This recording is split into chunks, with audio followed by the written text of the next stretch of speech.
Bien, mesdames, messieurs, bonjour, soyez les bienvenus. Allez, je vous invite à finir de vous installer. Je suis ravi de vous accueillir pour ces assises de la transition écologique, alors proposées par Coutances, Mer et Bocage. Ravi de vous accueillir aussi nombreux aujourd'hui, c'est un très grand plaisir. Continuez, voilà, n'hésitez pas à vous installer. Alors, je rappelle que le territoire de Coutances, Mer et Bocage est le premier territoire normand à avoir signé avec l'État un CTE, un contrat de transition écologique, avec notamment comme ambition de faire de ce territoire une terre désirable, durable, solidaire, attentive à ses ressources et à son rôle face aux défis climatiques et environnementaux. Des défis qui se relèvent, bien entendu, à l'échelle des territoires et qui s'inscrivent pour Coutances, Mer et Bocage dans un engagement déjà ancien. Alors je ne vais pas citer tous les programmes, mais entre autres Notre littoral pour demain, le programme de reconquête de la qualité des eaux littorales, Territoire durable 2030, le contrat territorial eau et climat. Voilà un engagement fort donc et pérenne. Alors deux temps cet après-midi, après les visites de ce matin et le déjeuner. Tout d'abord, cette séance plénière, énergie-climat, suivie de trois ateliers, littoral résilient, agriculture et alimentation, et citoyenneté et participation. On va comprendre, on va s'inspirer et puis aussi on va découvrir des actions exemplaires engagées sur le territoire. Et bien entendu, c'est un échange que nous vous proposons. Vous aurez ainsi l'occasion et le loisir de poser vos questions, apporter votre regard, vos commentaires, vos expériences et votre expertise. Soyez donc les bienvenus. Et pour ouvrir officiellement ces assises, eh bien, j'ai le grand plaisir d'accueillir Jackie Bidot, le président de Coutances, Mer et Bocage. Jackie Bidot, s'il vous plaît. Je vous tends, merci, c'est très gentil. Je vous tends le micro.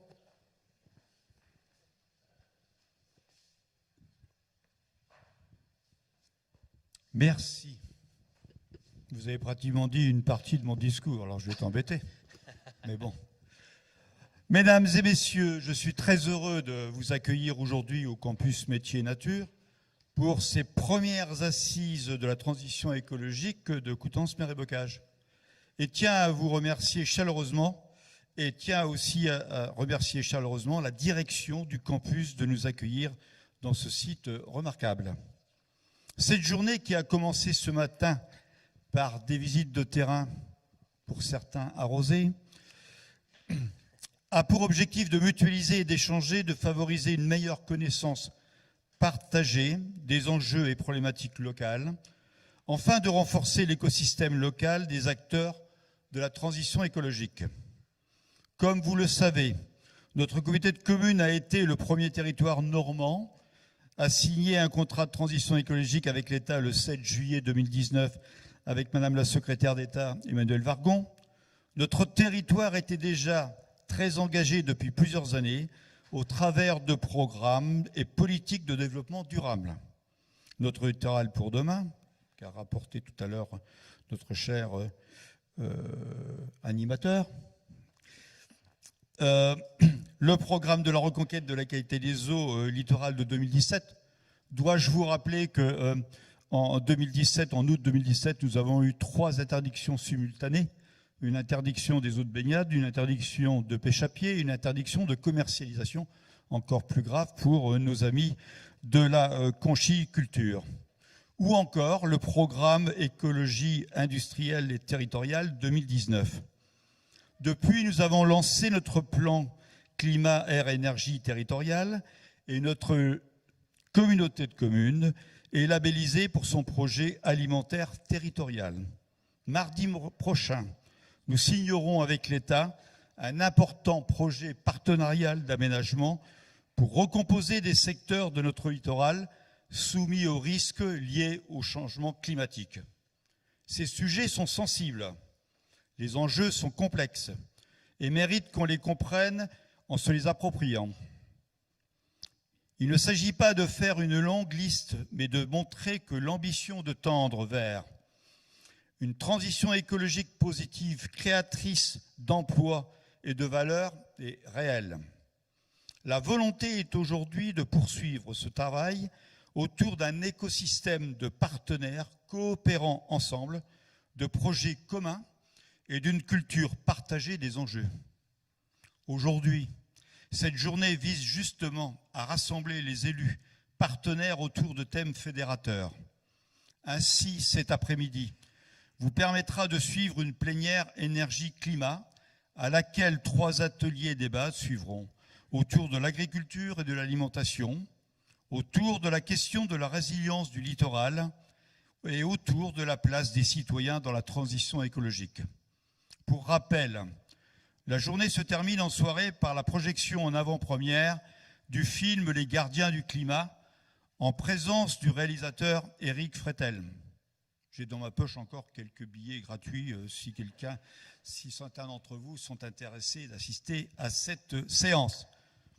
Je terminerai en remerciant sincèrement l'ADEME et la région Normandie pour leur soutien dans cet événement.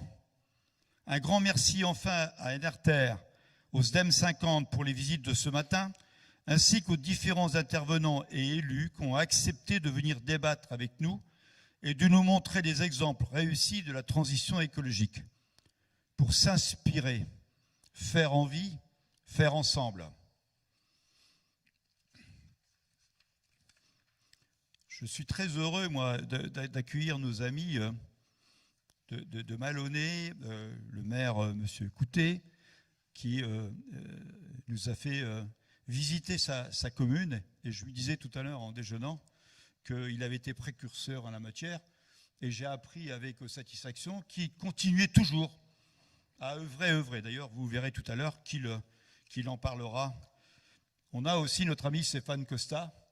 Stéphane, tu n'avais pas prévu une tempête, mais quelque part, tu vas pouvoir parler de cette problématique de résilience de littoral. Et puis notre ami, le maire de Guiberville, qui, dans ce que j'appelle la renaturation et la relocalisation, avec son terrain de camping, a mis combien? 10 ans, apparemment, et c'est pas encore fini. Il a son ami à côté de lui, Régis Lemarie, qui est responsable au niveau du Conservatoire du littoral, qui pourront nous en faire quelques mots. Je suis ravi et honoré que vous soyez si nombreux à venir à cette premières assises. Je crois que c'est 120 inscrits. Donc voilà, je vous donne le flambeau et puis je vous laisse œuvrer. Merci à tous et puis à tout à l'heure. Merci beaucoup, Jackie Bidot, président de Coutances Mer et Bocage. On peut l'applaudir. Merci à vous. Alors, comme le disait Monsieur le Président, effectivement, on va pouvoir démarrer, on va comprendre, on va s'inspirer, on va valoriser ensemble en accueillant nos premiers intervenants. Voilà, le pupitre part parce que la ministre va en avoir besoin. Alors, eh bien, on va accueillir tout de suite, ils ont été cités pour la plupart, ces intervenants, Stéphane Costa, Guillaume Coutet, Philippe Robert et Valérie Letellier. On peut les applaudir pour les encourager, si vous le voulez bien. Merci. Je vous en prie. Madame, messieurs, venez. Je vous en prie, installez-vous, prenez place. Il n'y a pas de plan de table, alors vous vous mettez comme vous voulez. Monsieur Costa, vous restez peut-être avec moi parce que vous allez ouvrir. Vous pouvez enlever le masque pour la présentation et sur scène avec le pass sanitaire. C'est accepté. Voilà, je vous donne la petite zapette et puis je vous laisse nous parler du littoral normand face au changement climatique. Monsieur Costa, vous avez la parole. Merci beaucoup. Bonjour à toutes et à tous. Il m'a été demandé en quelques minutes de vous faire un petit bilan de ce qui se dit sur le changement climatique. Donc je vais faire référence au dernier rapport du GIEC international émis au mois d'août dernier et puis ce qui a été décliné en Normandie dans le cadre, je dirais, du GIEC normand qui a été demandé par le président de région Hervé Morin qui a demandé à un certain nombre de scientifiques de la région de travailler sur différents items. Alors, ça fonctionne. Parfait. Alors, le réchauffement climatique induit par l'effet de serre. L'effet de serre, c'est un phénomène tout à fait naturel. Heureusement qu'il existe, puisque sans cet effet de serre, nous aurions une planète avec une température globale qui serait de l'ordre de moins 18 degrés. Donc, grâce à cet effet de serre, on a une planète vivable avec une température moyenne de plus 15 degrés. Le problème, c'est qu'il y a aujourd'hui un accroissement de la concentration des gaz à effet de serre dans l'atmosphère qui génère un effet de serre additionnel et donc un réchauffement climatique. Alors, vous le savez, malheureusement, les causes sont principalement anthropiques. Tout ce qui est lié au chauffage, au transport, à l'agriculture, à l'industrie, tout cela émet des gaz à effet de serre qui se concentrent dans l'atmosphère. Alors cette hausse des températures atmosphériques à l'échelle planétaire depuis 1976 est extrêmement notable et la hausse s'est accélérée ces dernières décennies pour atteindre grossièrement 0,2 degrés par décennie. La température moyenne a augmenté de 0,84 degrés Celsius depuis l'ère pré-industrielle. C'est ce qu'indiquait le GIEC en 2018. En 2021, il annonce non pas 1 degré, mais quasiment 1,2 degré. Donc ça s'accélère encore. Et puis il indique que nous devrions atteindre 1,5 degré Celsius pour 2030. Alors, je l'évoquais tout à l'heure, faire référence au GIEC international et à son dernier rapport est absolument indispensable. Que dit-il ? Eh bien, il dit que le changement climatique s'accélère. Il le dit une fois de plus. Et c'est probablement l'ultime alerte avant un monde en crise permanente. Ce n'est plus seulement ce que prévoient les scientifiques, les scénarios prévus par les scientifiques, c'est maintenant ce que vivent les populations à l'échelle globale. Les inondations, les canicules, les méga-feux, les sécheresses, tout cela s'enchaîne et désormais se déchaîne. Le constat n'est pas nouveau, mais il est aujourd'hui malheureusement implacable. Alors il y a 8 points clés à retenir de ce rapport qui fait plus de 1000 pages. Premier point, les changements climatiques sont sans précédent depuis des milliers d'années. Deuxième point, toujours plus de gaz à effet de serre dans l'atmosphère. On n'a jamais observé autant de gaz à effet de serre dans l'atmosphère depuis 800 000 ans.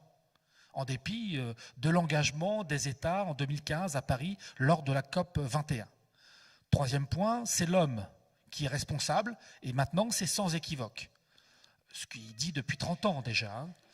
Quatrième point, l'objectif de limiter le réchauffement climatique à plus 1,5 degré Celsius est malheureusement hors de portée dans les conditions actuelles. On se dirige plutôt, et c'est ce qu'on mesure aujourd'hui depuis quelques années à l'échelle planétaire, des températures atmosphériques qui s'alignent sur le scénario pessimiste du GIEC, c'est-à-dire entre plus 3 et plus 5 degrés potentiels pour 2100. Nous avons certes une meilleure connaissance des disparités régionales puisque le réchauffement climatique ne sera pas homogène à l'échelle du globe, ni même à l'échelle d'un État.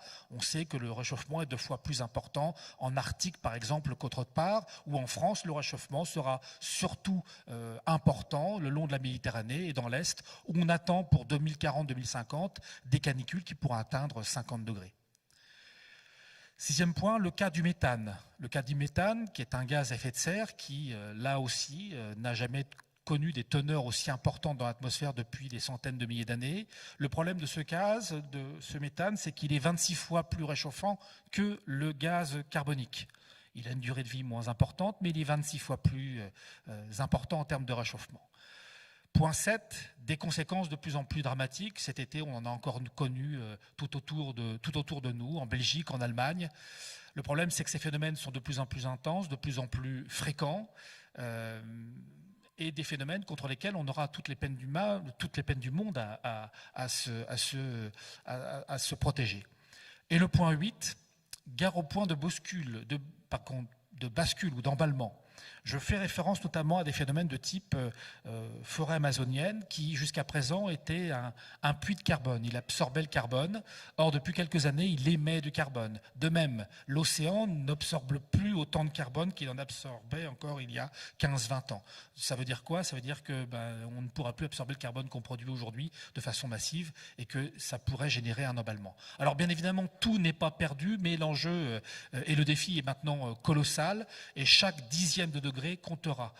Excusez-moi l'expression, mais nous sommes tous dans un bus qui est en train de dévaler une pente et tout ce que l'on fera à titre collectif et à titre individuel servira de frein moteur pour ralentir ce bus dans lequel nous nous trouvons. Alors maintenant, comment pouvons-nous décliner cela pour la Normandie ? Je vais donc présenter quelques résultats issus du GIEC normand qui a constitué un item sur le changement climatique et les aléas météorologiques qui ont été portés par Olivier Cantat de l'Université de Caen. Ah, il y a des petits décalages dans les titres, mais ce n'est pas bien grave. Alors, s'agissant des chroniques des températures moyennes en Normandie depuis 1970, comme vous pouvez le constater, il y a eu une augmentation des températures, là encore. Depuis 1970, la température s'est élevée de 1,5 degré en moyenne en Normandie. Avec des disparités saisonnières, l'été a été plus chaud, plus 1,7 degré supplémentaire depuis les années 70 que l'hiver, plus 1,2 degré. Il y a aussi des indicateurs qui indiquent que nous sommes clairement dans un réchauffement climatique. Je pense notamment au nombre de jours de froid, au nombre de jours de neige, au nombre de jours de chaleur. Alors le jour de nombre de froid, c'est le graphique en rouge et rose. Ce sont les jours de froid à Rouen, on a pris un exemple. Bien évidemment, ce nombre de jours de froid a baissé depuis 1970. Nous avons perdu 20 jours par an de froid, de grand froid. On est passé grossièrement de 40, je ne vois pas ici, de 60 jours à 40 jours de froid. Et puis le nombre de jours de gel, de même, il a fortement baissé. On a perdu 10 jours de gel par an. On est passé grossièrement de 20 jours à moins de 10 jours. Et puis, à contrario, les jours de chaleur, c'est-à-dire ces jours où les températures atmosphériques atteignent et dépassent 25 degrés Celsius, ça, ce nombre de jours a augmenté considérablement depuis 1970, plus 20 jours par an. On est grossièrement passé de 17 jours à près de 35 jours par an. S'agissant des précipitations, là vous avez là encore une chronique des cumuls des précipitations en Normandie depuis 1970. Là pour le coup on ne note pas de tendance évolutive nette. Il n'y a pas de variation, de tendance qui se voit de façon très claire. En revanche, depuis une vingtaine d'années, on a ces variations interannuelles qui s'estompent fortement, dont les raisons nous échappent aujourd'hui. Demain, quelles sont les perspectives du changement climatique en Normandie à l'horizon 2100. Alors nous avons utilisé les données de Météo France, mais on a fait tourner des modèles pour 2 scénarios. Un premier scénario qui est un scénario bas, dit optimiste, comme si on avait une politique climatique immédiate et forte, et puis un scénario dit pessimiste qui correspond à une période sans finalement politique climatique, ce que nous vivons aujourd'hui, grossièrement. Et puis nous avons des modèles qui tournent et qui nous permettent d'avoir des résultats à des échelles locales de l'ordre de 10 km². Alors voici la modélisation à partir des données de Météo France, ce qui se passerait avec un scénario optimiste, grossièrement plus 1,5 degré. Nous aurions une évolution des températures qui serait assez modeste, comme vous pouvez le constater en vert. Par contre, dans le cas du scénario pessimiste, nous aurions une élévation des températures en Normandie de plus 3,6 degrés Celsius, avec bien évidemment toute une série de conséquences sur les ressources en eau, des déficits, des progressions du biseau salé dans les nappes, je reparlerai tout à l'heure, sur les rendements agricoles, avec des stress thermiques et hydriques, sur le littoral, phénomène d'érosion et de submersion que l'on évoquera également tout à l'heure, sur la santé, avec des phénomènes très graves pour les personnes fragiles, dans le cadre notamment de canicules, pour la biodiversité, donc une fragilisation globale des systèmes économiques. Voici quelques résultats sur la température moyenne en Normandie. Alors vous avez ici un graphique. Sur la partie gauche, c'est la situation actuelle. Et sur la partie droite, vous avez en haut la modélisation avec le scénario optimiste et en bas avec le scénario pessimiste. Qu'est-ce que l'on observe ? Eh bien là, effectivement, il n'y aura pas de réchauffement homogène à l'échelle de la Normandie, et notamment pour le scénario pessimiste, où vous avez une augmentation des températures qui pourrait être de plus 4, voire plus 5 degrés à l'intérieur des terres, dans l'heure, et puis, pour le coup, un Cotentin qui serait un peu plus épargné, avec des températures, des élévations de température qui seraient de l'ordre de 3 degrés Celsius. Il n'en demeure pas moins que c'est considérable. S'agissant de la chaleur, même construction de graphique, la situation actuelle sur la gauche, et puis le scénario optimiste en haut à droite, et le scénario pessimiste en bas à droite. Là encore, avec le scénario optimiste, des évolutions qui sont non négligeables, avec quand même pour le Cotentin 30 jours de chaleur en plus par an pour 2100, alors que le scénario pessimiste dans lequel nous nous inscrivons aujourd'hui, nous aurions jusqu'à 45 jours de chaleur en plus par an. Ça, c'est pour le Cotentin. Regardez la partie continentale de la Normandie, nous pourrions avoir jusqu'à 75 à 90 jours de chaleur en plus par an en 2100. Jours de chaleur supérieurs ou égal à 25 degrés. Alors là, on évoque des moyennes sur l'ensemble du territoire. Nous ne prenons pas en compte, là, pour le coup, des phénomènes qui seraient pires en zone urbaine, hein, ce qu'on appelle l'îlot de chaleur urbain, c'est-à-dire ces chaleurs qui sont exacerbées par les surfaces blanches et l'urbanisation, qui fait que les villes sont beaucoup plus difficiles à vivre en période de forte chaleur et qui redistribuent la chaleur, notamment en période nocturne, ce qui ne permet pas le repos et qui, là encore, fragilise les personnes les plus sensibles. Nous pourrions avoir des températures qui seraient là encore de 3 à 10 degrés supérieurs en ville plutôt qu'en zone rurale. S'agissant des précipitations, toujours même modèle et même construction, vous avez la situation actuelle sur la partie gauche, scénario optimiste en haut à droite, scénario pessimiste en bas à droite.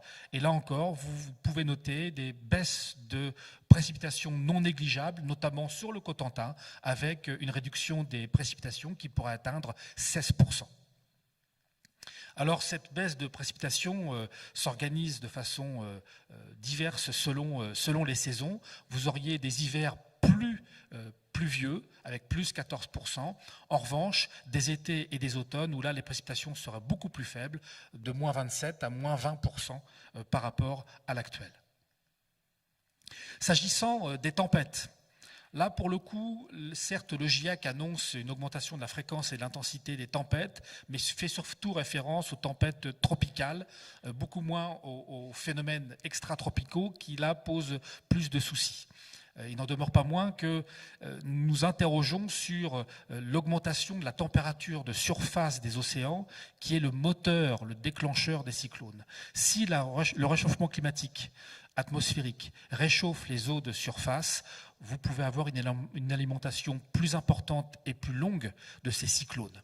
Alors là, je vous ai mis une carte qui correspond à la trajectoire des cyclones entre 1851 et 2012, avec, vous voyez, une genèse des cyclones dans la zone tropicale au large de l'ouest de l'Afrique centrale, Bénin, avec une circulation le long des poussée par les effets de vent de ce secteur-là, puis un retour vers l'ouest reprise par les westerlies suivant le Gulf Stream, avec parfois des situations qui peuvent arriver jusqu'à nos côtes, parfois dégénérées, hein, ce sont des tempêtes tropicales dégénérées, mais qui ont ponctuellement pu affecter nos côtes.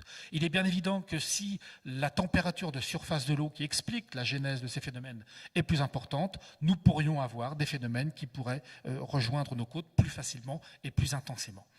Eh bien, il y a deux phénomènes qui nous ont surpris en la matière, c'est-à-dire le cyclone Ophélia en octobre 2017 et l'ouragan Lorenzo en 2019, qui ont une circulation très particulière, hein, là vraiment une circulation sud-nord, partant de l'ouest de l'Afrique, et puis allant impacter les îles britanniques. Donc une circulation extrêmement surprenante par rapport à la circulation normale, et deuxièmement, des intensités de vent, là également surprenantes, puisque l'ouragan Lorenzo a été un ouragan de catégorie 5 sur 5, donc avec des rafales de 250 km/h, qui heureusement a dégénéré très rapidement au large de l'Espagne et puis a tapé l'Irlande avec des vents quand même atteignant 160 km/h.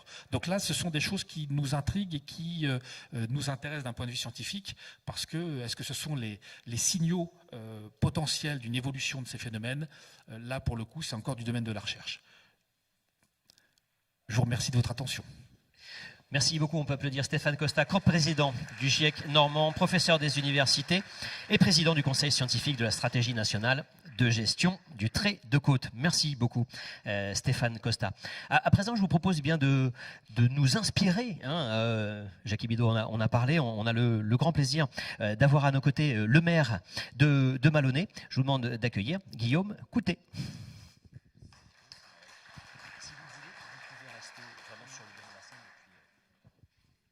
Voilà, une petite zapette. Alors, vous avez les flèches ici et ici, avant, arrière, voilà. Et puis, vous avez la parole. Merci. Saluer et remercier Monsieur le Président Bidault de son invitation, ainsi que son vice-président Daniel Lefranc de m'avoir sollicité pour témoigner. J'ai eu le plaisir, effectivement, comme le rappelait Monsieur le Président, d'accueillir une délégation à Malonnet il y a 2 ans déjà, en 2019. Et donc j'ai bien compris que c'était plus qu'un défi, c'est carrément la pression là qu'on met, puisqu'après le scénario, je suis censé donner envie et inspirer. On va essayer de manière très rapide de vous donner envie et de vous inspirer avec l'exemple de la politique publique qu'on mène sur le territoire de Malonnet depuis une dizaine d'années. Je vise, c'est pas le bon, c'est bon. Donc la ville de Malonnet, en fait, très rapidement, une petite pièce d'identité de la commune que j'ai le plaisir d'administrer. C'est une des 71 communes du territoire de la métropole Rouen-Normandie, un peu plus de 6000 habitants. Un territoire relativement étendu puisqu'il fait 10 km². On a 17 500 m² de bâtiments publics chauffés. Et donc, vous voyez, on est au bout du territoire métropolitain rouennais. Malonnet, en fait, l'aventure a commencé, on a daté, puisque l'intérêt de se lancer dans une politique publique, c'est de pouvoir trouver un point d'étape et faire l'évaluation au fil de l'eau et voir si les actions et les trajectoires qu'on mène nous permettent d'atteindre nos objectifs. On a donc daté le début de l'embryon de notre démarche à l'année 2006. Il faut savoir qu'à ce moment-là, la ville de Malonnet était dans une situation financière extrêmement fragile. On était dans le réseau d'alerte de la préfecture, en plein dans l'effet ciseaux. Et donc, on avait mis en place un comité éco-citoyenneté avec des agents municipaux et des élus municipaux sur la base du volontariat pour trouver des bonnes idées, remettre un peu de bon sens dans nos pratiques et voir comment on pouvait économiser 3 francs 6 sous pour faire face à cette situation un peu compliquée. Très rapidement, on s'est rapproché de l'ADEME, qui est vraiment le partenaire privilégié de la ville de Malonnet, la délégation de Haute-Normandie à l'époque, la délégation normande désormais. Et donc on s'est intéressé de près à la démarche Citergie, dans laquelle on a souhaité s'intégrer, qui n'était pas une démarche qui était faite pour les petites collectivités, mais l'ADEME de Haute-Normandie a relevé le défi à ce moment-là. Ça nous a vraiment permis de structurer notre action, comme je le dis souvent, de changer de paire de lunettes. On n'est pas des spécialistes. Bien souvent, les enjeux de transition, qu'ils soient énergétiques ou écologiques, ça fait vraiment débat d'experts. Pour les élus, on se dit que ça fait des dépenses en plus et que ça va coûter trop cher. Et donc, en fait, cette démarche nous a permis de construire au sein de la collectivité, élus et services, une nouvelle manière de mettre en place les politiques publiques. On a donc intégré cette démarche qui nous oblige à élaborer un plan d'action, un peu en amont des démarches de PCAET auxquelles faisait référence Monsieur le Président tout à l'heure. Là où nous, on n'avait pas d'obligation de plan climat, on a du coup un mini plan climat à l'échelle de la collectivité qui a été délibéré en 2012. On a eu un bon alignement des planètes. C'est à ce moment-là où le ministère de l'Environnement lançait l'appel à projet des territoires énergie positive pour la croissance verte. Donc on a candidaté, on avait déjà le plan d'action réalisé. Notre candidature a été retenue, donc là on a décidé d'aller un peu plus loin et de développer fortement les énergies renouvelables, puisque dans le cadre du TEPCV, on a eu un financement de l'État à hauteur de 2 millions d'euros du projet d'investissement du territoire. Chemin faisant, on a grévé les différentes étapes de cette labellisation. On est aujourd'hui labellisé Ville Citergie. On vient d'être renouvelé dans notre labellisation, puisque c'est une labellisation qui est remise en jeu tous les 4 ans. Le niveau maximum, le Gold, ou le 5 étoiles, il faut atteindre 75% de son potentiel d'action. Malonnet est à 71,5% de son potentiel d'action.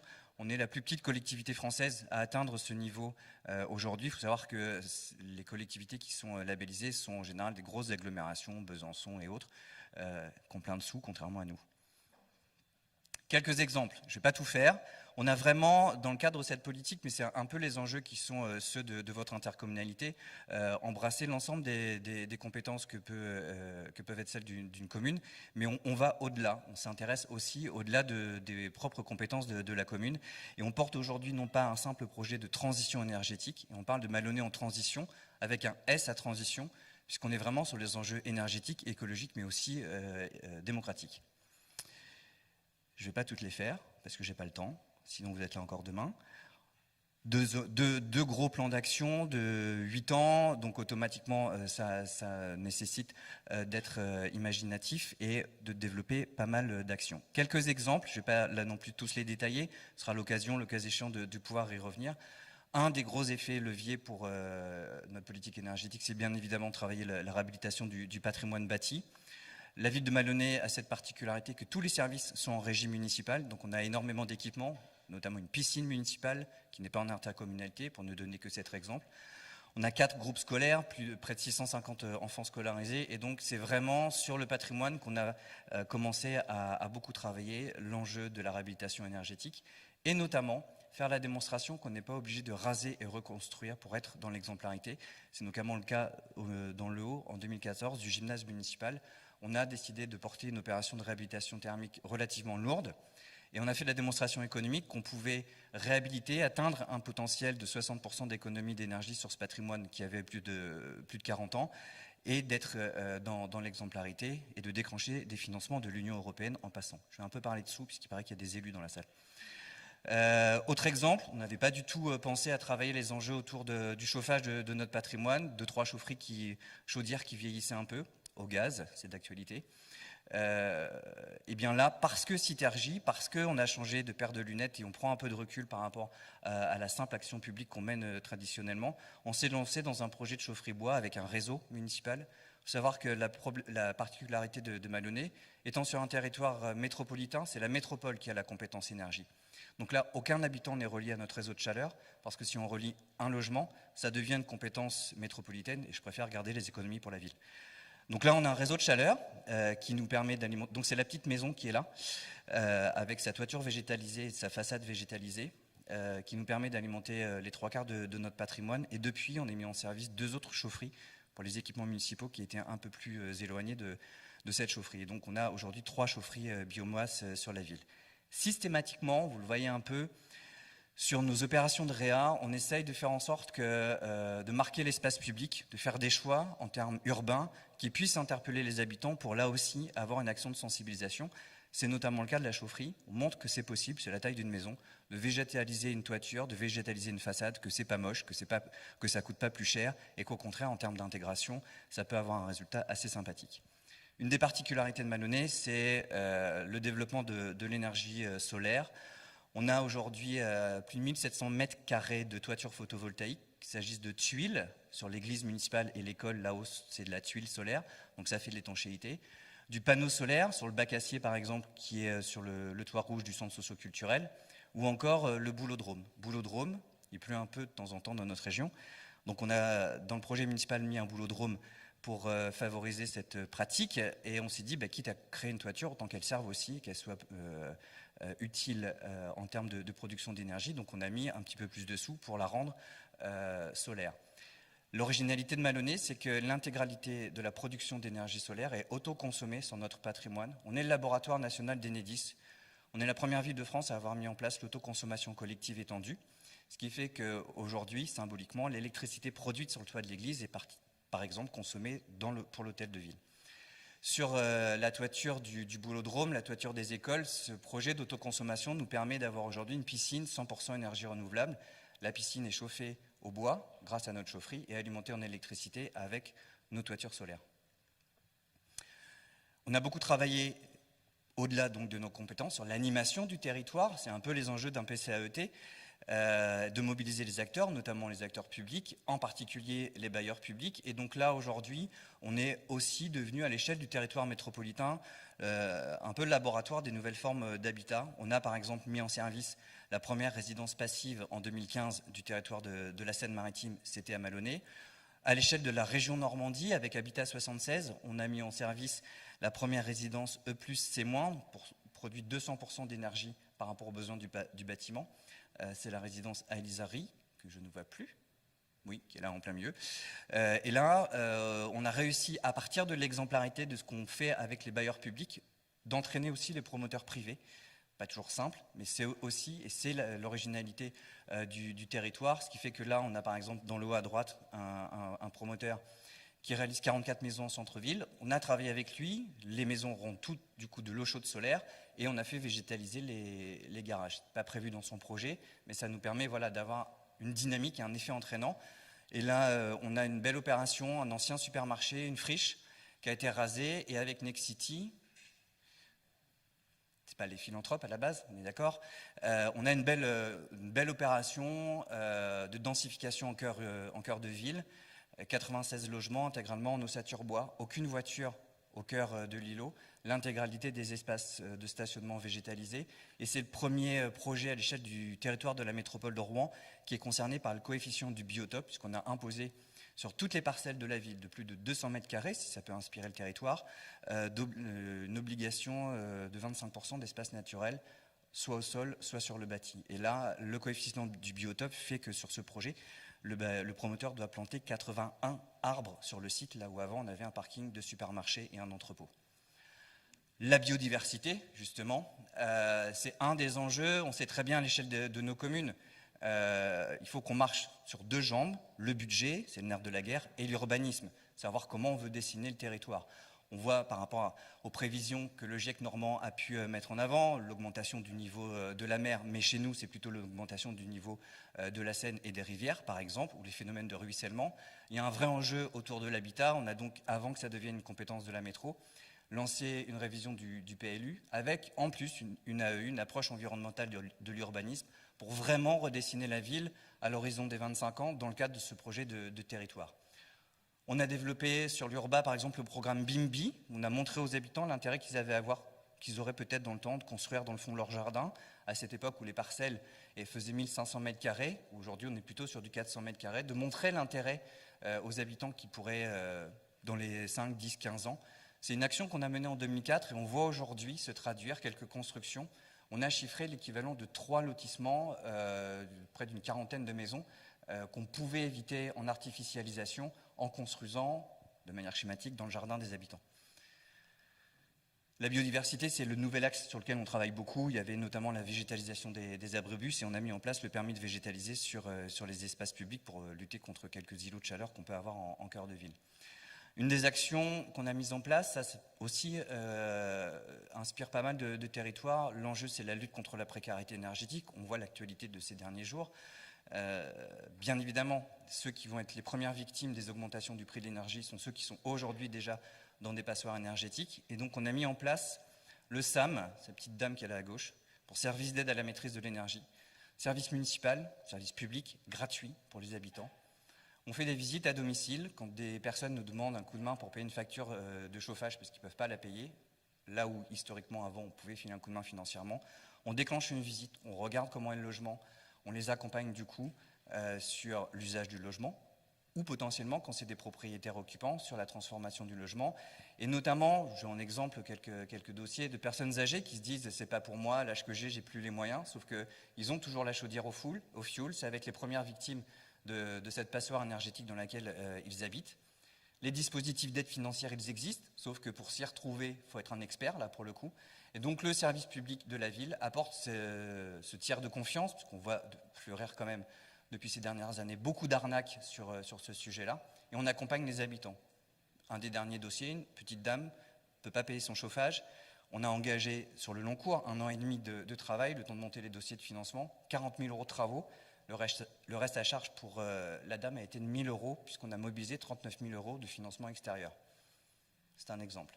Ce service, on le fait financer par les C2E, les certificats d'économie d'énergie, au niveau national, dans le cadre du programme SLIM.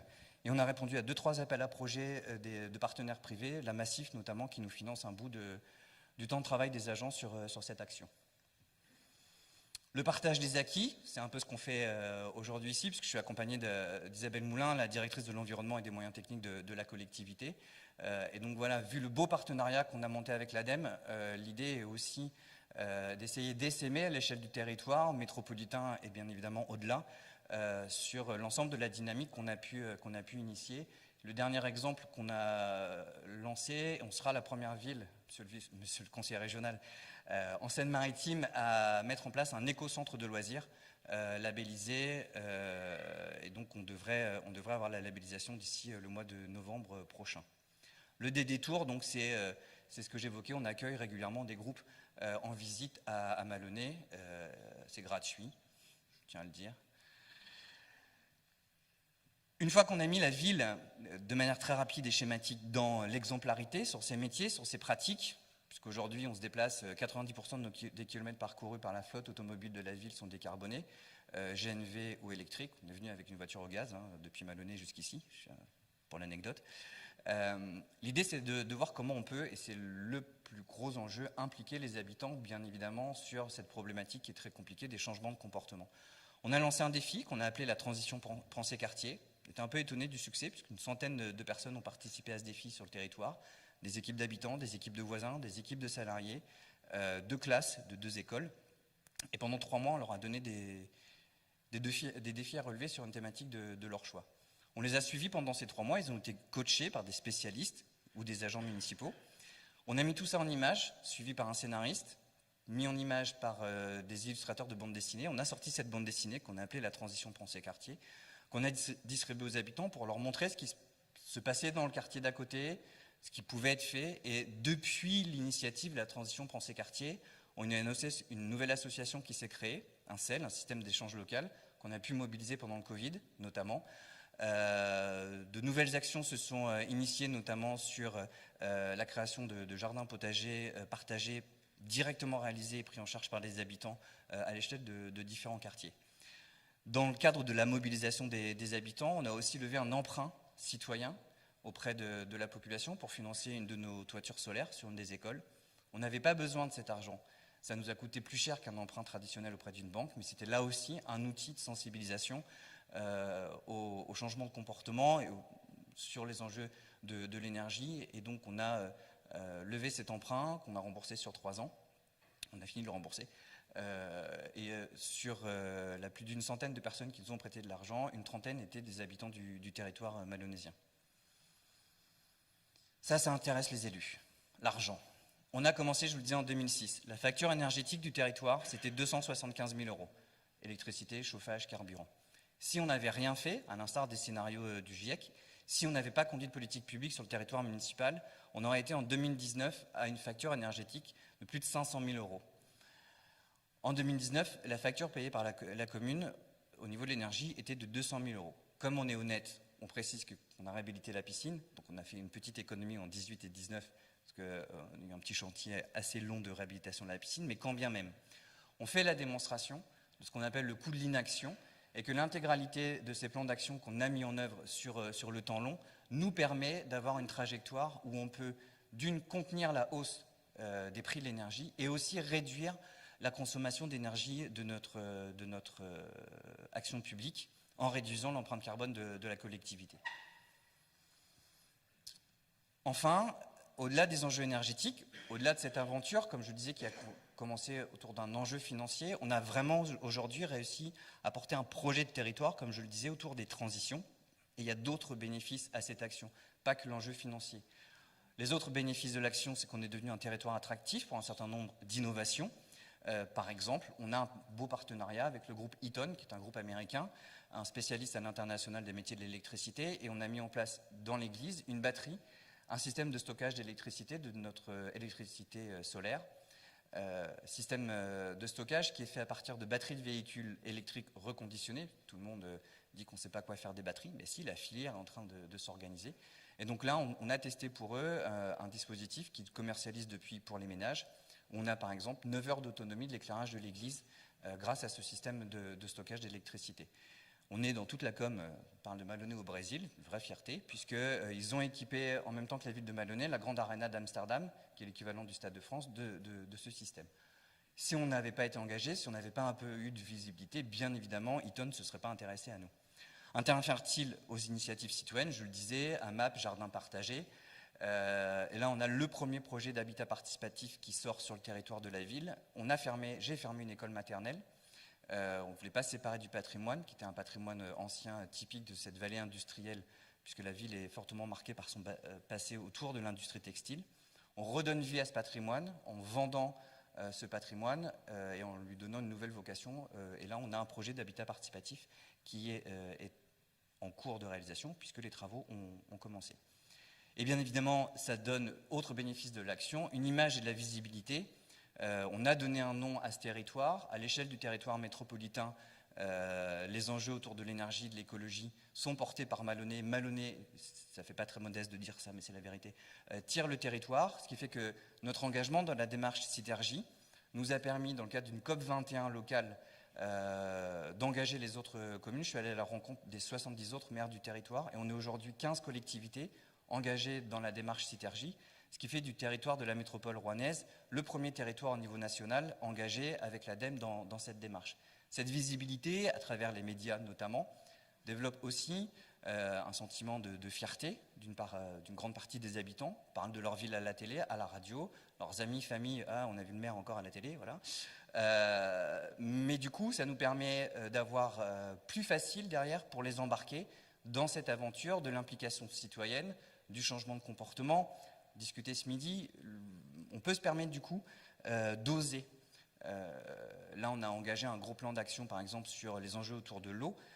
Tous les équipements publics sont petit à petit équipés de réserves de récupération d'eau de pluie. On alimente nos toilettes avec l'eau de pluie désormais.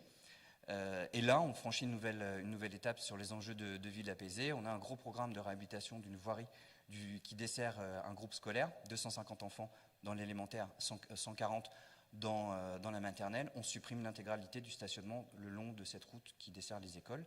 On va se faire que des amis, mais si on veut faire changer les comportements, si on veut engager des nouvelles modalités de pratiquer la ville et de partager les espaces publics, il faut aussi oser. Oser, c'est peut-être tenter ce genre d'initiative. Il faut aussi désobéir. Ça, je reprends les mots du maire de Los-Angeles et je terminerai là-dessus. L'exemple sur l'énergie solaire, l'État, la trésorerie m'a imposé de faire un budget annexe pour une malheureuse recette, puisqu'on revend un petit pouillème du surplus qu'on n'autoconsomme pas. Et donc pour une recette de 3 000 €, il fallait que je fasse un budget annexe et que j'amortisse mes toitures sur un budget annexe. Donc une belle usine à gaz, j'ai donc désobéi et je ne respecte pas la réglementation. C'est aussi ça, même si on est sur des scénarios qui peuvent parfois faire peur. L'idée, l'exemple de Malonnet, c'est qu'on peut être une petite collectivité avec des moyens humains et financiers limités, mais être dans l'innovation, dans une dynamique positive et avant tout, notamment quand on est élu et par rapport aux équipes de fonctionnaires qui nous accompagnent, avant tout se faire plaisir dans l'action publique. Et je m'arrêterai là. Merci beaucoup, bravo. Guillaume Coutet, maire de Malonnet. Merci beaucoup. Alors, Stéphane Costa le disait en introduction, c'est un rôle qui nous incombe à tous, d'un point de vue global, mais aussi individuellement. On a vu l'exemple de Malonnet. Eh bien, il se passe aussi énormément de choses sur ce territoire. Je vais laisser Clara mettre le diaporama, parce que nous accueillons Valérie Letellier. Elle est coordinatrice de la Fédération des Cumas Normandie-Ouest, Comité Manche, et Philippe Robert, le président d'Ecobois. Et on va parler justement vice-président, que je ne fasse pas d'impair avec les titres, vice-président d'Ecobois. Je vous donne le micro, voilà, je pense que c'est vous qui prenez la parole. Je vous donne une petite zapette, voilà, et je vous laisse nous présenter Ecobois. Donc voilà, Valérie Letellier, donc on accompagne la Fédération des Cumas depuis plus de 15 ans, la filière bois-bocage, filière issue du bois énergie dans la Manche, donc, et on accompagne avec les Cumas le développement d'Ecobois également. Donc Philippe Robert et moi-même allons vous présenter un état des lieux de la filière dans le département et le rôle qu'Ecobois joue sur le territoire également ici.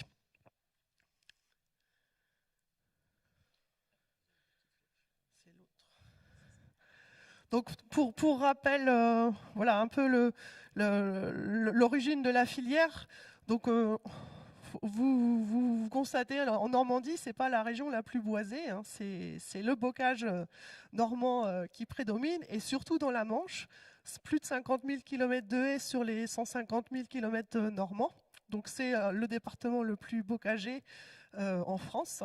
Et dans ce paysage qu'il faut conserver, là, il y a le maintien des bocagères qui se trouve un enjeu fondamental et prioritaire pour l'environnement, et l'émergence de la filière d'approvisionnement en bois bocager émane en fait de cette dynamique. Donc dans un but de redonner une valeur économique sur le bocage pour favoriser son entretien et son maintien. Et ça passe par quoi ? Donc bien sûr la gestion durable, la mise en place de circuits courts entre les producteurs, agriculteurs qui organisent le paysage et les utilisateurs, collectivités, particuliers qui ont des chaufferies bois énergie. Donc sous quelle forme cette dynamique de maintien des haies bocagères sur le territoire? Donc c'est l'installation de chaufferies bois qui peut se mettre en place, et par une rémunération des agriculteurs qui produisent le bois déchiqueté issu du bois bocager géré durablement. Donc Ecobois émane de cette ces valeurs. Je vais laisser Philippe Robert présenter l'association. Oui, donc, je me présente, Philippe Robert, ça marche? Oui. Donc je suis vice-président, je suis dans l'association depuis presque une dizaine d'années. Et donc l'association a démarré en 2006 par une petite activité. C'était des producteurs de bois qui faisaient du bois déchiqueté et qu'on avait trop. Et ils se disaient pourquoi pas, on va essayer de le commercialiser. Donc ça a commencé par des ventes de bois à des chaufferies. Et puis petit à petit, l'activité a augmenté, quoi.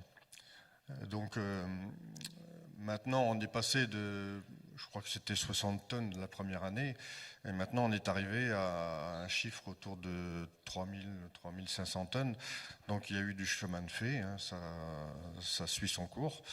Et c'est un travail très circulaire, hein, c'est-à-dire que on fait déchiqueter le bois, les agriculteurs, concrètement, je ne sais pas s'il faut qu'on parle de ça tout de suite. Les agriculteurs, on a des chaufferies qui sont à peu près un peu partout dans le département. Et donc, les agriculteurs cultivent les haies comme un peu à l'époque ancienne, c'est-à-dire qu'on demande à couper du bois pour livrer une certaine quantité. Et donc, ce sont des chantiers qui s'organisent autour des chaufferies qui sont réparties dans le département. Et à travers ça, il y a des plateformes qui sont implantées. Donc, les agriculteurs font couper le bois et amènent le bois sur les plateformes. Et les plateformes, à partir de là, il y a des livraisons qui sont dans tout l'hiver dans les chaufferies, quoi.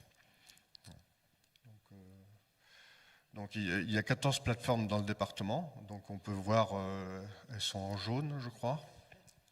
Vert, elles sont en vert. Bon. Et donc il y a une répartition à peu près, on s'était fixé, une fois le bois stocké, de ne pas dépasser 20 km pour faire les livraisons, quoi. C'est un circuit assez court. Et on fait une prestation, on demande aux CUMA locales qui ont des salariés l'hiver, qui n'ont pas trop de travail, de faire ce travail-là, et ils sont rémunérés en fonction du tonnage livré, quoi. Donc les chaufferies sont diverses.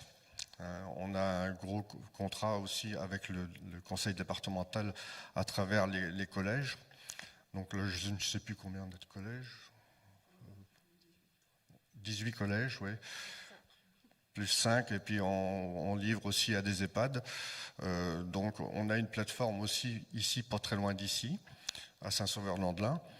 Donc on livre le collège c'est un exemple, hein, on livre le collège de Coutainville, de Perrier, et puis l'EHPAD de Saint-Sauveur-Landelin. Donc ça fonctionne comme ça, quoi.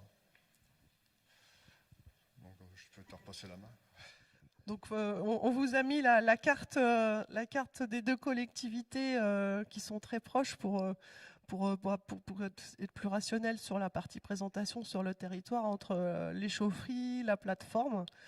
Donc vous retrouvez les chaufferies existantes, et il manque juste les nouvelles que je vais vous présenter à la diapo qui suit, en fait, hein. Donc dans l'historique, vous voyez à la CMB, on a 5 chaufferies aujourd'hui. La dernière, vous l'avez visitée ce matin. Donc 5 chaufferies, 325 tonnes de bois par an. Si vous regardez un peu l'historique, la première c'était l'EHPAD de Saint-Sauveur. Ensuite les collèges, 2012. Et le maire de Hauteville-la-Guichard qui a monté la dernière chaufferie. Et on arrive maintenant à une nouvelle série de chaufferies qui se mettent en place, notamment avec la dynamique d'accompagnement du SDEM. Donc la chaufferie en Bic est une des 5 qui se mettent en route depuis 2019. Si on revient aussi sur le territoire d'à côté, la COCM, cette chaufferie, donc la première, Marchesieux, donc j'ai mis 2009, mais en fait c'était le contrat avec Ecobois qui date de 2009. Elle était pionnière dans le département. en termes de chaufferie bois. Ensuite, on retrouve les collèges, donc la dynamique du conseil départemental dans la mise en place des chaufferies bois sur le département, là, qui aide bien dans cet développement de l'énergie biomasse issue du bocage, puisque en termes de vitrine et de fonctionnement avec l'association Ecobois, voilà, depuis 2012, on retrouve quand même plus de 1500 tonnes, 2000 tonnes de bois produits pour les chaufferies des collèges dans le département.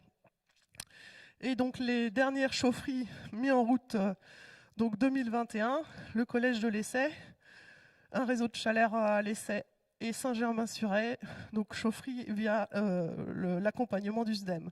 Donc si vous regardez, je disais 7 chaufferies pour la COCM, 5 chaufferies pour la CMB.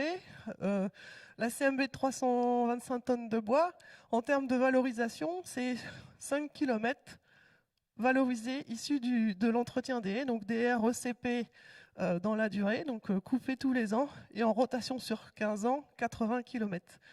Voilà, en termes d'utilisation de la ressource. Et sur le territoire, c'est 3 plateformes donc en gestion avec les agriculteurs et les CUBA, où vous retrouvez une vingtaine, trentaine d'agriculteurs qui approvisionnent du bois entre 80 à 150 mètres cubes chacun, et donc qui valorisent entre 300 et 600 mètres par an sur les exploitations. Et la plateforme du STEV à l'essai. Donc je vous ai mis quelques images de livraison pour vous montrer un peu les moyens qu'utilise l'association et la filière en Normandie, hein, et les associations équivalentes Ecobois. Donc vous retrouvez des conteneurs et des livraisons qui peuvent se faire avec le matériel agricole. Et la filière est également équipée d'un caisson souffleur qui peut permettre d'approvisionner d'autres chaufferies à accès plus difficile. Donc ça aussi, la filière étant équipée, elle s'est adaptée aussi au mode de livraison qui peut exister dans certains cas. Et pour dézoomer un peu de la Manche, donc en Normandie, c'est à peu près une centaine de chaufferies collectives approvisionnées par la filière agricole, donc issues du bois de bocage. Un peu moins de 400 chaufferies agricoles, c'est-à-dire les chaufferies mises en place par les agriculteurs, parce que c'est aussi à l'échelle de l'exploitation que se valorise le bois déchiqueté sur une exploitation. Donc en termes de puissance, ça va de 20 à 400 kW. Et en termes de consommation, voilà, entre 10 et 300 tonnes de bois par an, par chaudière. Donc ça va dépendre de la puissance. Voilà, je ne rentre pas dans le... faut aller. Vous avez une carte sur le site Énergie Normandie. Vous retrouverez les détails de ces chaufferies. Donc justement, plus d'informations sur Ecobois et la structuration dans la Manche avec le site d'Ecobois et le site un peu plus généraliste qui renvoie aussi aux différentes structures d'appro en Normandie, Énergie Normandie qu'on a construit donc pour répondre aux questions et des élus et des agriculteurs.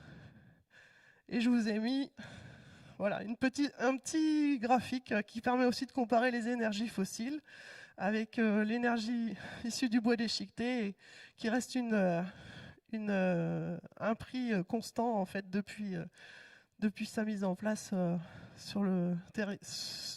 France, quoi. Voilà. Il y a beaucoup de gens qui se posent des questions sur le renouvellement du bois. On a beaucoup de questions par rapport à ça. Et finalement, moi je suis responsable de la plateforme de Saint-Sauveur-Landelin.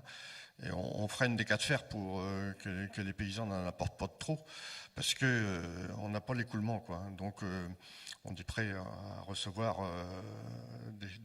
à alimenter d'autres chaudières sans atteindre la ressource en bois.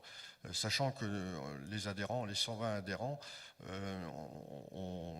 y en a la moitié pour l'instant, mais on fait des plans de gestion de haies, c'est-à-dire qu'on fait l'évaluation de tout le kilométrage de haies par exploitation, et ça permet, si la personne revient 10-15 ans après, de ne pas trop en prendre pour renouveler d'une façon correcte sans atteindre la ressource, quoi. Voilà. Merci beaucoup. C'était la présentation d'Ecobois par Philippe Robert et Valérie Letellier. Merci à vous. Prenez-le micro parce qu'on va passer aux questions-réponses. Merci beaucoup. Bien, écoutez, je l'avais dit en introduction, l'idée c'est quand même évidemment de vous entendre, de vous donner la parole, de vous faire intervenir, soit pour des questions, soit pour des recommandations, des partages d'expériences. Je crois qu'il y a un micro qui va, voilà, il est là-bas, il y a un micro qui va circuler. Je sais également que ce n'est pas toujours très simple de poser la première question.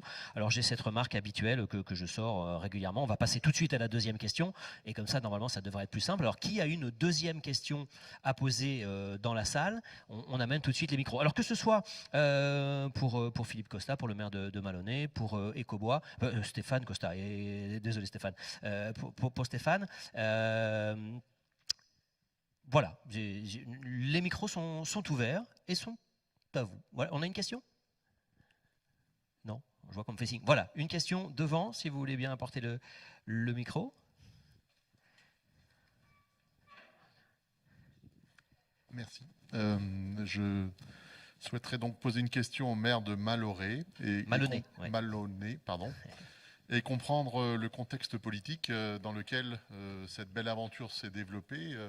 Qu'est-ce qui vous a donné envie de transformer votre village en un village moderne et respectueux de l'environnement, et comprendre un petit peu comment c'est arrivé, ça s'est développé dans un environnement maîtrisé et qui me semble plutôt orienté au résultat qu'au débat politique. Oui, Guillaume, écoutez, c'est intéressant cette question, parce que finalement, vous l'effleuriez un petit peu lors de votre présentation. Ce sont des difficultés économiques à la base qui vous ont lancé dans cette démarche. Oui, clairement, c'est parce qu'on n'allait plus pouvoir payer les factures de la ville.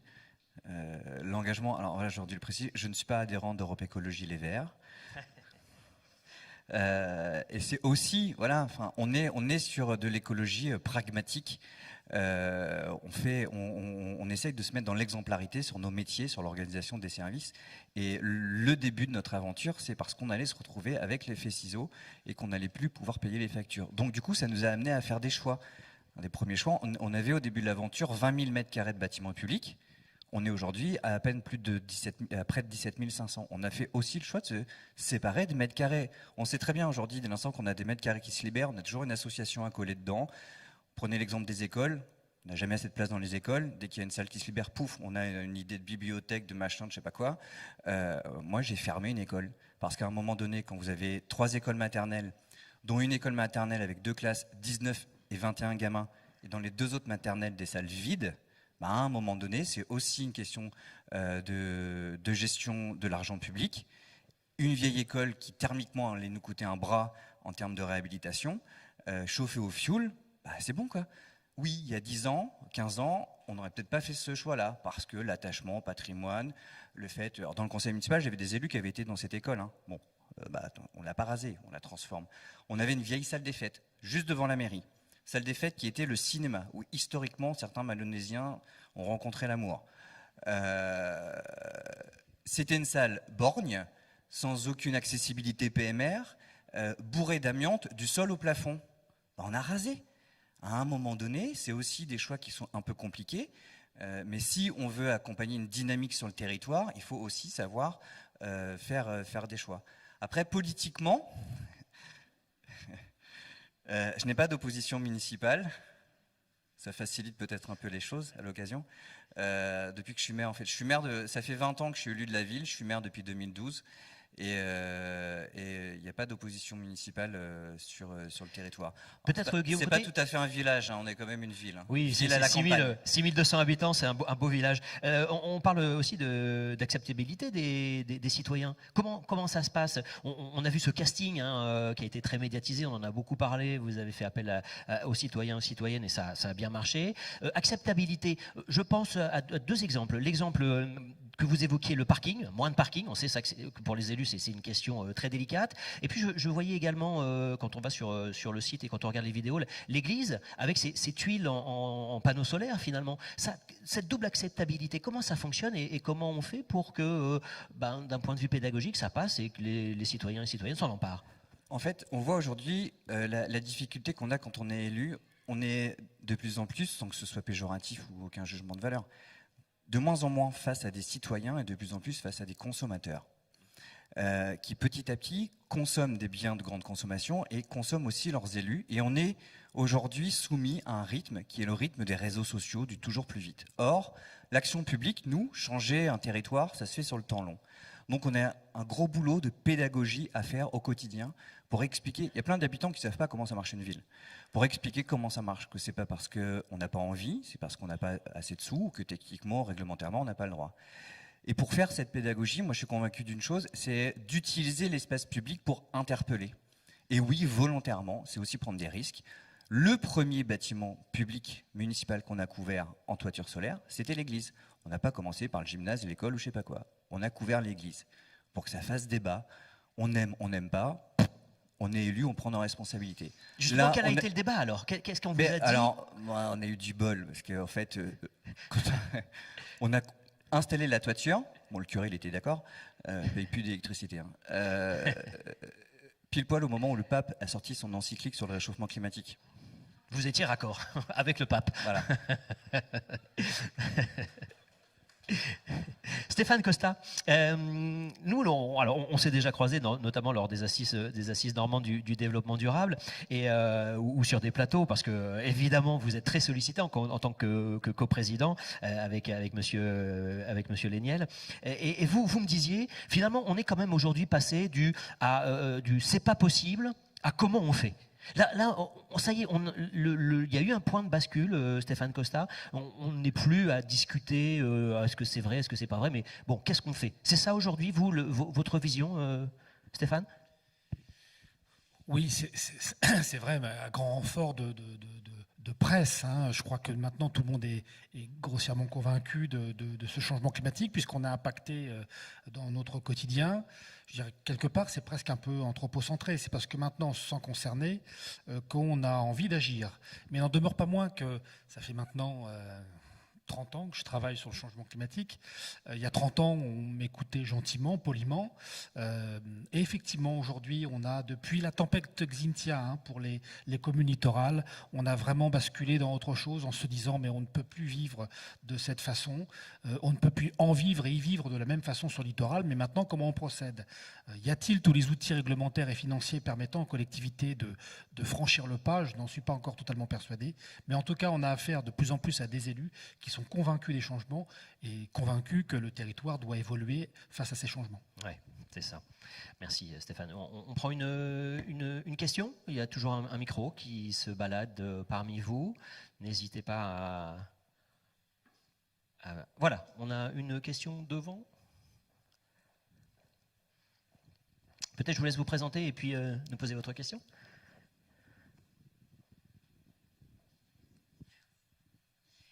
Bonjour, je suis Cécile Holman, je travaille pour Coutances Marais Bocage pour la transition écologique également, notamment sur la question de rénovation énergétique, puisqu'on a monté un service depuis le 1er janvier 2021, qui c'est un SAR, service d'accompagnement à la rénovation énergétique. Et donc je vous entendais parler, monsieur le maire de Maloney, sur le SAM. Les gens qui viennent. En fait, moi, ma question, c'était parce que, toucher les plus précaires, nous, on a du mal parce que c'est... il y a un petit peu réservé entre guillemets à l'ANA. Donc comment vous avez fait, vous, en fait, parce que nous, on peut travailler avec des particuliers, mais avec particuliers qui ont un certain revenu et pas les particuliers, justement, les plus précaires. En fait, ce qu'on a fait, c'est que le SAM, il a été porté dans le cadre de l'action sociale, et donc il est porté initialement par le Centre communal d'action sociale, puisque sa visée première, c'était justement la lutte contre la précarité énergétique. Et c'est parce qu'on a mis en place le SAM que dans le cadre de, comme je disais, sur les exemples de difficultés de paiement de factures de chauffage, ou même les personnes qui nous sollicitaient par rapport aux aides financières, qu'elles soient autour des enjeux de cantine ou autres, à partir de là, c'était le bon moyen pour enclencher la discussion sur mais dans votre logement, c'est comment? Et on est sur une visite gratuite. Et au-delà, on a fait la com en disant que c'était pas réservé que pour ceux qui avaient besoin. Mais là, on s'est clairement substitué à la métropole. On a sur le territoire métropolitain un espace info-énergie. On est relativement éloigné du cœur de la métro, donc là, on est vraiment en proximité. Et donc, en fait, aujourd'hui, on est sur une mission de conseil. Il faut savoir qu'on a aussi une convention avec le CAE de Seine-Maritime, où les permanences d'archi qui sont faites sur l'accompagnement des projets de réa ou d'extension des maisons, on a fait en sorte que l'archi qui soit là soit un archi spécialisé sur toutes les questions thermiques. Donc pour apporter là aussi un accompagnement personnalisé aux habitants et qu'ils ne se fassent pas arnaquer.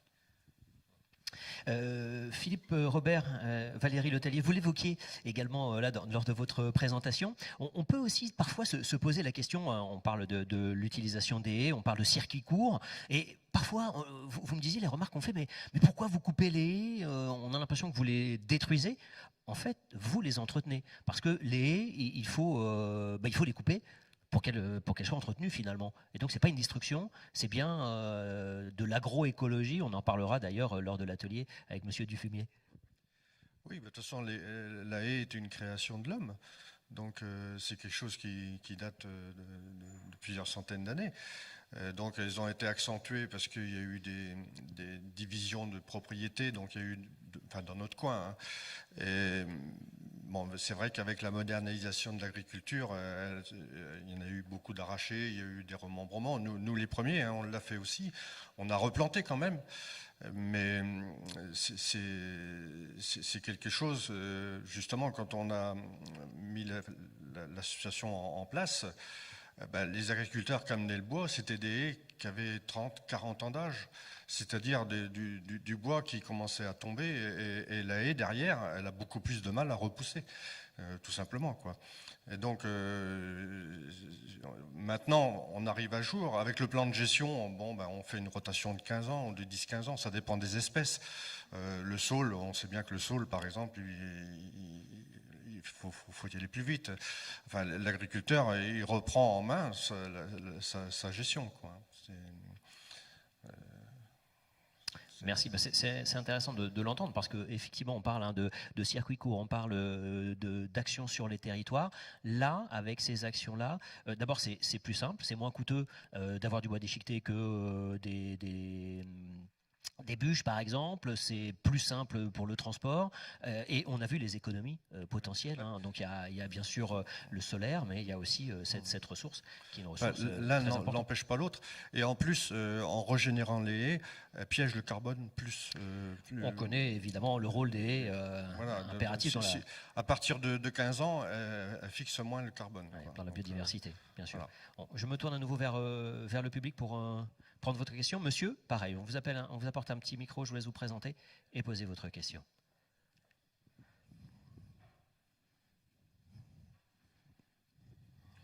Oui, Philippe Vilquin, je représente une association pour un petit peu la promotion du vélo. Je voudrais demander au maire de Ballonnet, je voudrais qu'il intervienne un peu sur la mobilité. Alors, il en a parlé un petit peu, mais voilà, s'il y avait plus d'éléments à nous donner. Monsieur le maire, alors sur ce qu'on appelle la mobilité douce, et puis qui est un peu mobilité active, hein, parce qu'on s'était dit douce, c'est pas assez tonique, alors mobilité douce, active, comment ça se passe dans votre ville? Alors ça se passe que les mobilités, c'est pas une compétence de la ville, mais de la métropole. Il n'empêche que... On vous connaît. C'est ce que j'évoquais tout à l'heure. Le fait qu'on soit engagé dans cette démarche de transition, on va au-delà des compétences de la ville. On est sur une approche globale. Et si ceux qui sont compétents sur tel ou tel domaine d'action ne vont pas assez vite pour nous, tant pis, on fait à leur place. Et donc là, c'est le cas. Là, sur le vélo, la ville elle, a initié son propre plan vélo. Parce que le temps que la métro, à l'échelle de 500 000 habitants, la métropole, en fait, elle va nous sortir les autoroutes à vélo, les N1, etc., pour que ça aille vite. Moi, mon enjeu, c'est de faire en sorte que les équipements publics à l'échelle du territoire soient connectés par le vélo ou par les déplacements doux via une voie verte. Donc en fait, c'est la ville de Ballonnet qui a l'initiative sur son territoire d'un plan vélo, sur lequel on a mobilisé les usagers de nos équipements, les associations sportives, pour faire en sorte que les adhérents des clubs, quand ils viennent s'entraîner, qu'on encourage et qu'on regarde comment on peut travailler avec le club sur le développement de la pratique du vélo. Et on a fait un appel aux habitants pour qu'ils nous trouvent, pour celles et ceux qui pratiquent déjà le vélo, qu'on regarde avec eux comment améliorer le territoire et faciliter la pratique du vélo. Et parallèlement, la ville a porté auprès de la métropole la nécessité, je disais géographiquement, on est au bout du territoire métropolitain. On a la chance d'avoir en cœur de ville, puisque la ville est en fond de vallée, une rivière, et on a porté le projet d'une voie verte qu'on a appelée la balade du Cailly pour longer la rivière et nous permettre de nous connecter aux pistes cyclables du cœur de ville.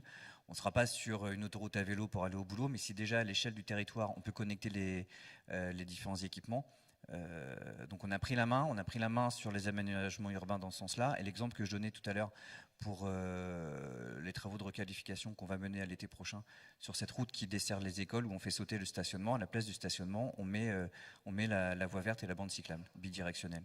Sur l'ensemble du reste du territoire, on a vu les aménagements, on a multiplié les contresens cyclables.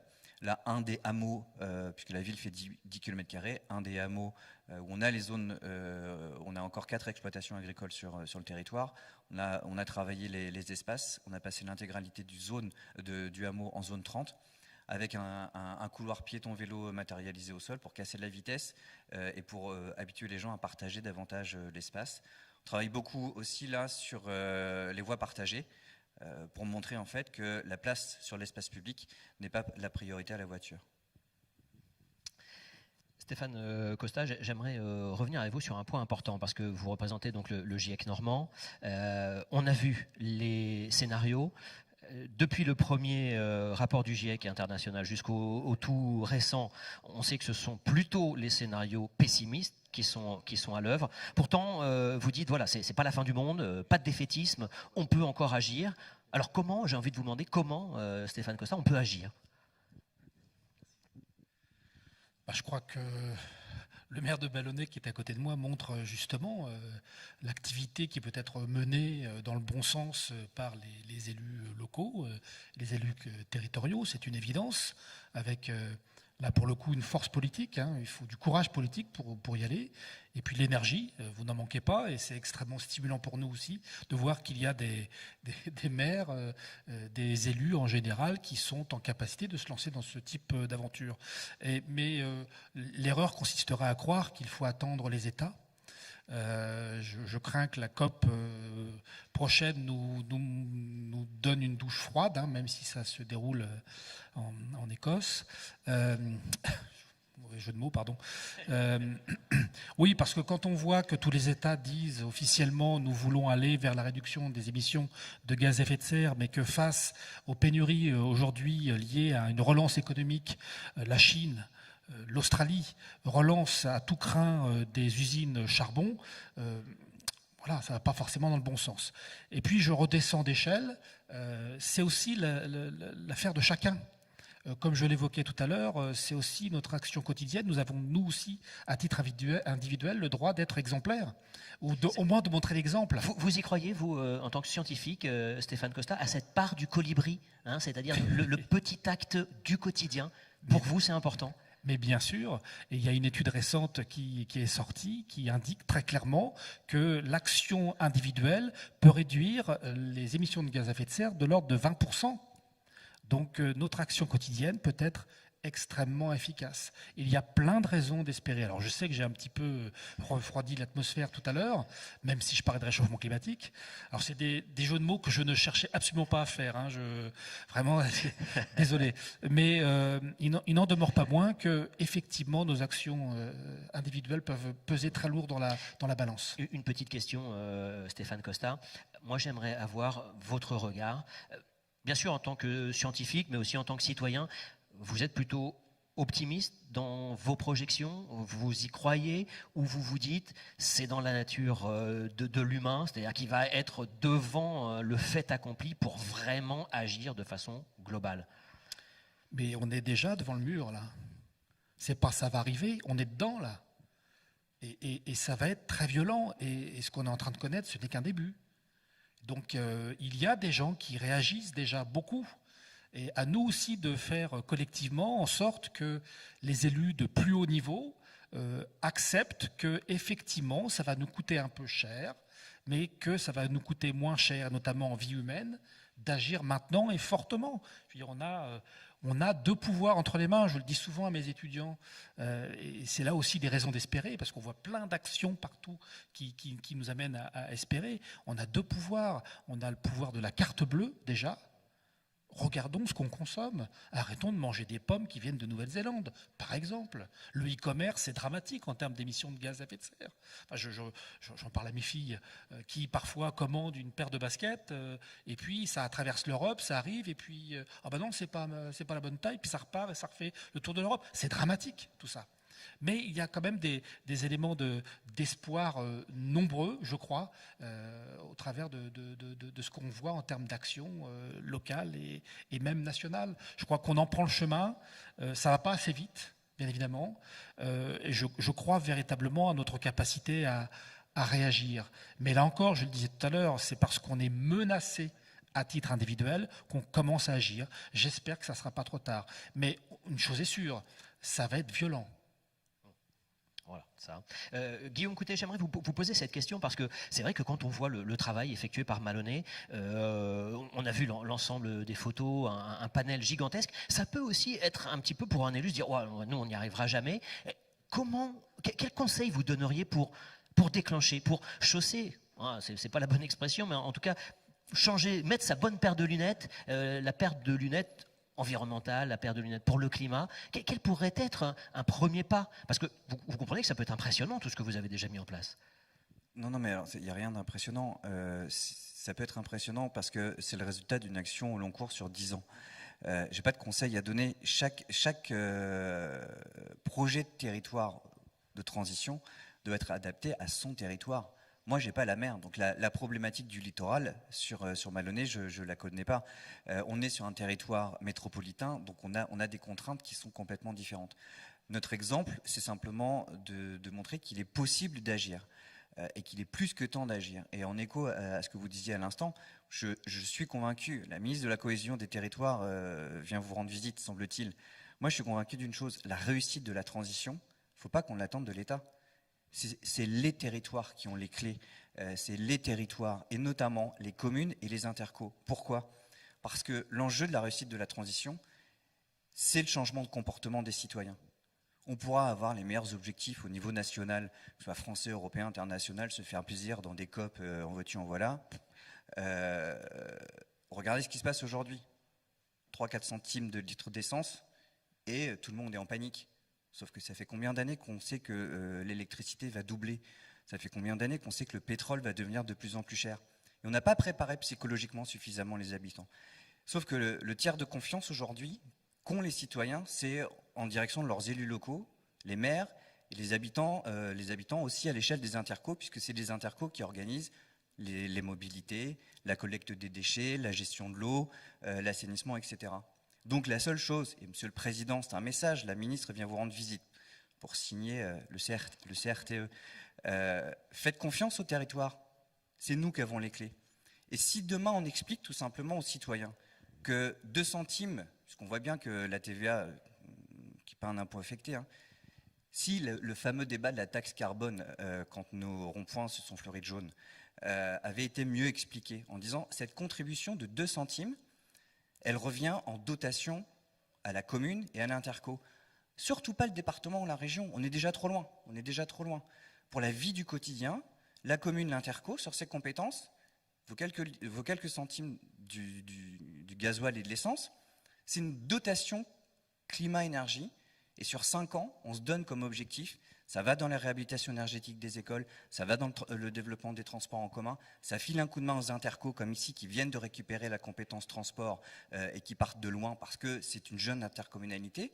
Là, je suis convaincu d'une chose, c'est que dès l'instant qu'on explique aux citoyens pourquoi ils payent et qui il peut engueuler quand ça ne marche pas, c'est vertueux. Et là, au moins, en termes de prise de conscience sur la nécessité des changements de comportement, je suis convaincu que les consommateurs seraient prêts à mettre quelques centimes de plus pour se déplacer dès l'instant qu'ils savent à quoi ça sert. Ils sont bien capables d'acheter des conneries sur Internet, il n'y a pas de raison qu'ils n'achètent pas, qu'ils ne financent pas avec quelques centimes la transition qui est au pied et au bout de leur rue.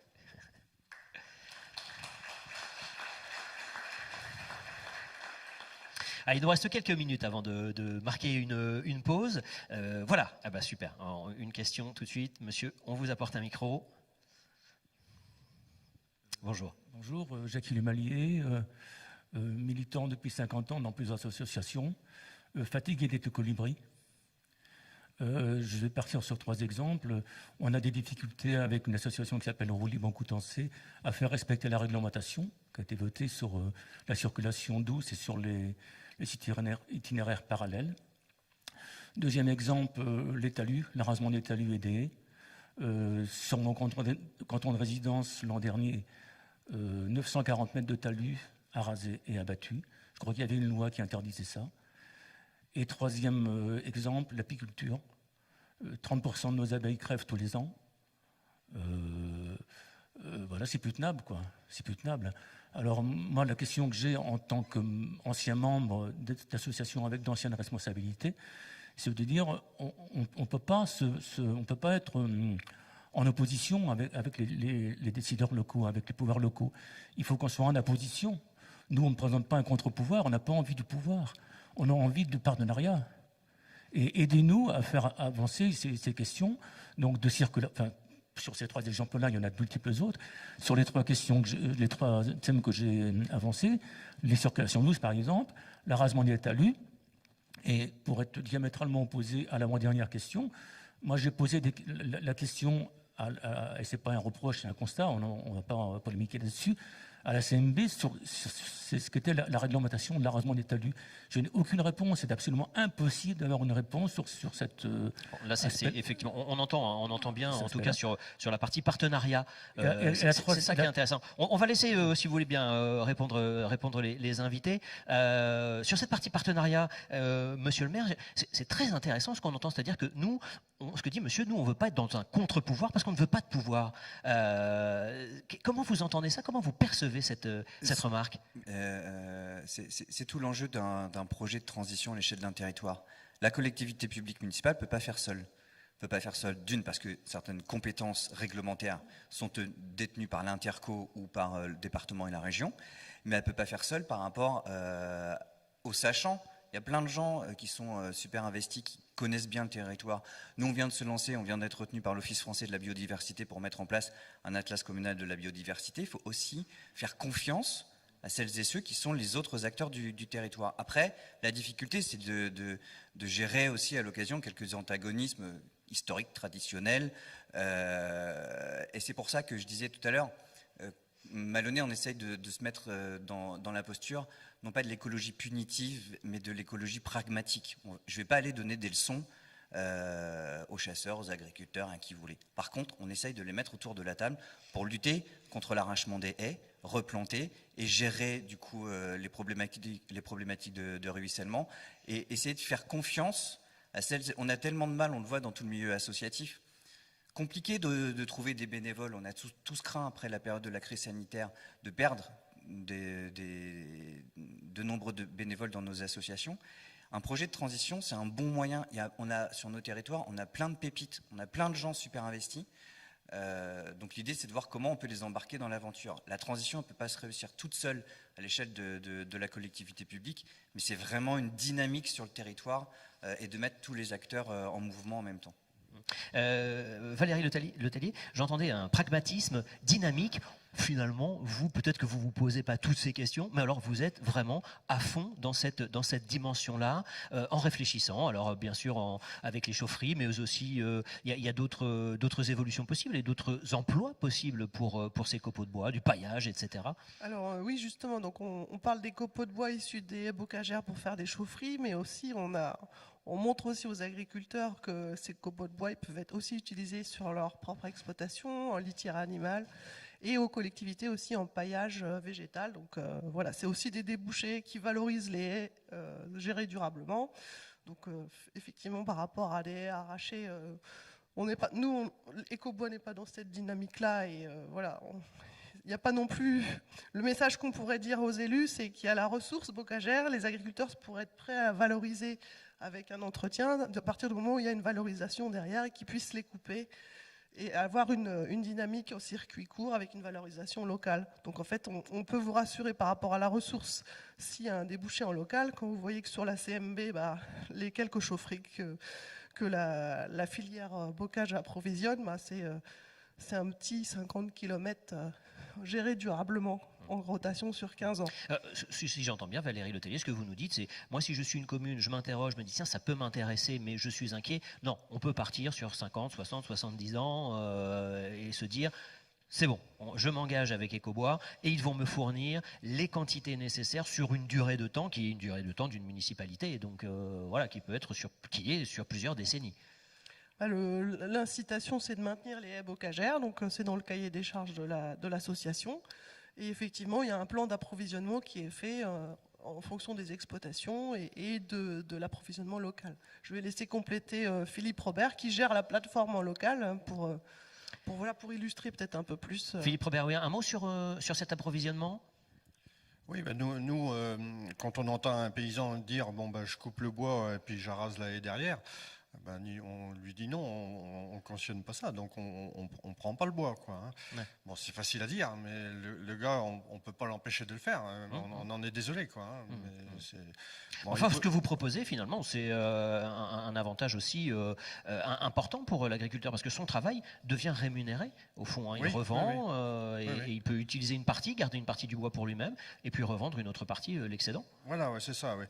Et avec les machines mécaniques qu'on a maintenant, les coupeurs abatteurs et les broyeuses, c'est vrai que le paysan, il gère sa haie beaucoup plus facilement, quoi, hein. Il ne va pas passer tout l'hiver à couper une haie de bois, quoi.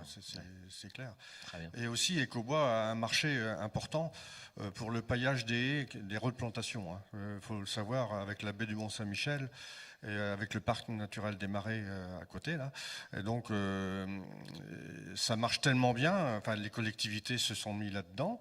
Et donc, nous, on a le marché parce que les collectivités souhaitaient que ce soit du bois de bocage, enfin, renouvelable et tout ça. Et donc, ça marche tellement bien que les plants commencent à faire défaut, quoi. Donc, quand on paille le bois, ben, on voit plus tellement le plan parce que ils ont 1 an de moins, quoi. Donc, ça veut dire que c'est quelque chose qui marche très bien. On peut se rassurer comme ça, hein, mais bon, il y a des réalités, c'est sûr. On entend le potentiel. Voilà, je me tourne vers les organisateurs parce que là, il est 15h36, donc on va marquer la pause. Avant cela, bien, j'ai envie de vous remercier, hein, Stéphane Costa, Guillaume Coutet, Philippe Robert, Valérie Letellier. Je pense qu'on peut les applaudir pour leur témoignage. Merci beaucoup.